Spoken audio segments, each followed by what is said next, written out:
Greetings, I'm Dan Grahamson, coming to you from the New York Traders Expo, and we have a treat today. I'm with a special guest, Petra Zacek. And Hi. She is the 2018 World Cup trading winner.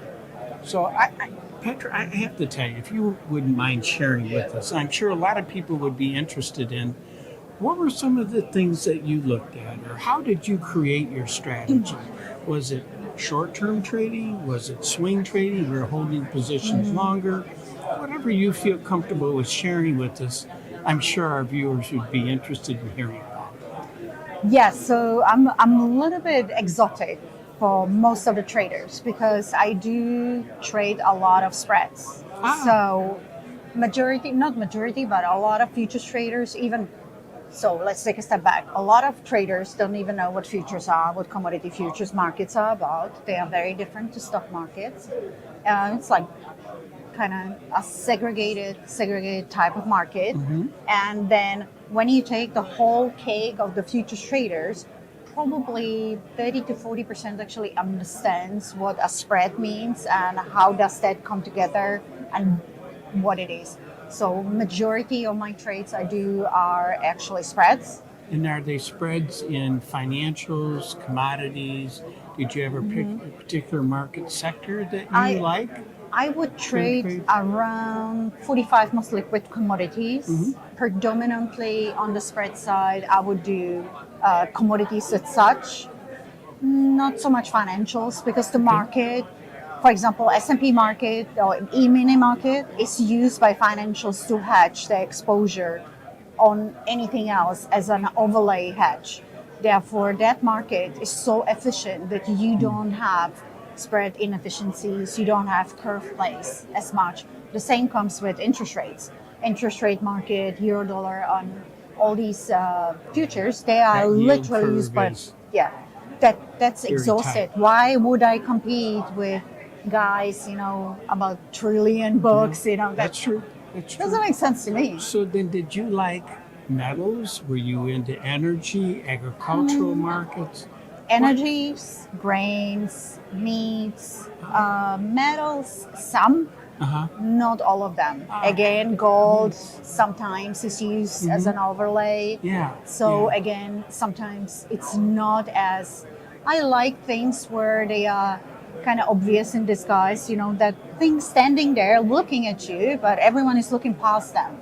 So I like picking up those and getting much more kind of payoff compared to the normal. Well, and one of the advantages of spreads is, there's margin advantages. Absolutely. There are cost advantages, Yes, right, of doing indeed. that. Yes. It's a very interesting area. Yes. Then so now we know those markets.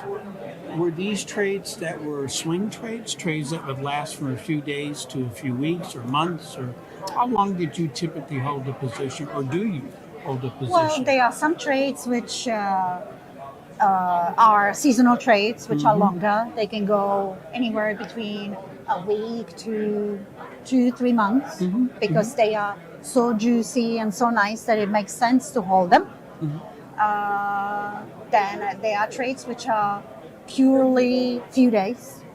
There are some trades because I don't only look at the same commodity pairs, like crude January versus February, but I also look at crude versus heating oil, or I look at cattle versus hogs. So you do the inter-commodity spreads? Yeah, I do intra as well. Good. So that's interesting. Yeah, so because they really do offer different opportunities and absolutely, different reactions. Yeah. So you can explore the curves, how they move, how they shift, what they look like normally, and when you see that they are kind of looking differently. Like for example, the VIX curve. I mean, I'm not saying I'm trading it, but VIX curve. Every time it inverts on the front end, it sounds like something is about to happen, and look what's happening now. Yeah. So these type of curve plays, when you know what to look for, not many people do that. It's a little bit more complex, so it's easier to kind of use the opportunity. And they're not risk-free.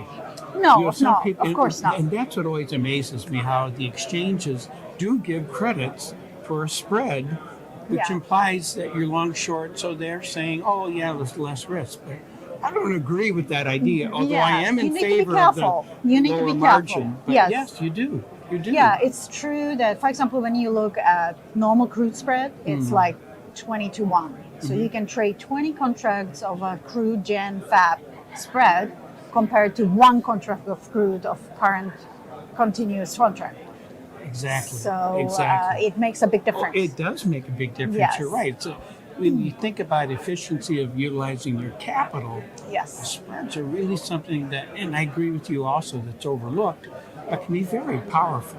Yes, very much. You know? At the same time, you really need to know at any given time what your risk is. Yes. And It's a good, very good point. yeah, with And very spreads, important. it can be difficult because not all the platforms or engines or brokers are capable of digesting that in the risk machine, Right. risk model. So I myself, I use my own proprietary risk model because otherwise I would not be able to tell what my risk is. Whereby this is the last thing you want to know. Right. Find out on Monday morning that your risk instead of $10,000 was 60. We don't want to write that up. Drew, you're right. And it's such a solid, fundamental idea of Yeah. risk I that I agree. think so many times people just don't appreciate how critical Yeah, that but- allows you and I to survive to the next day. Absolutely. And it's very important because if you are, I mean, obviously we all pretend we know better, but let's assume we do a little bit. As long as you know, you can then really, really leverage up what you want to do, or you can really take the position because you can control it, or at least, subject to not having exogenous events or something, or market being closed simply like 9/11. Right.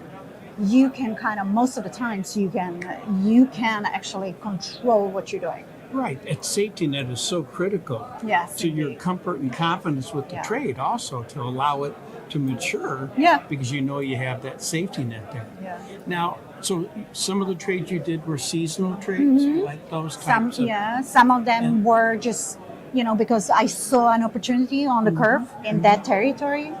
Some of the trades were trades based on events, which normally don't happen. So I could see that seasonally that spread is supposed to actually, contract.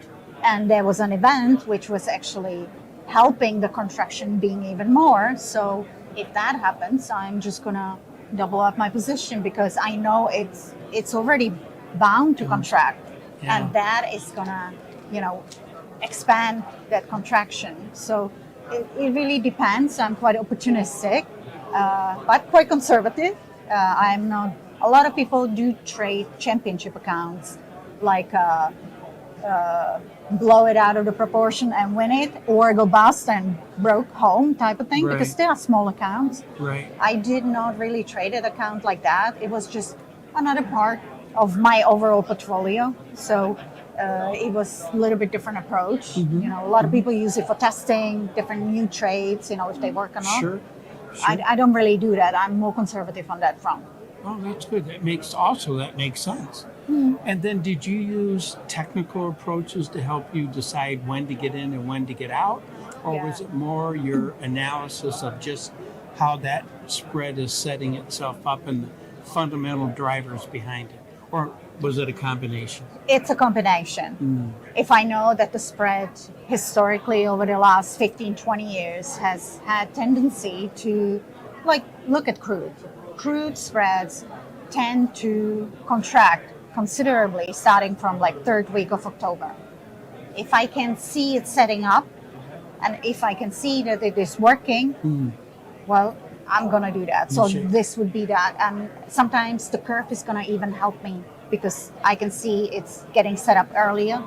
So meaning the move is gonna be stronger. So it really depends. Sometimes it's seasonal, sometimes it's technical, but I watch quite a lot of things. I don't really use, with spreads, you can't really use indicators like normal people use. It's not really Doesn't useful. fit to what you're Yeah, it doing, doesn't yeah. really work. And then when you've established your trade, You had characteristics that you thought would weaken or strengthen either way. And then you would have you establish the trade, you define your risk, which is obviously critical. Yes, it's But the then- alpha and omega. How about the management of it?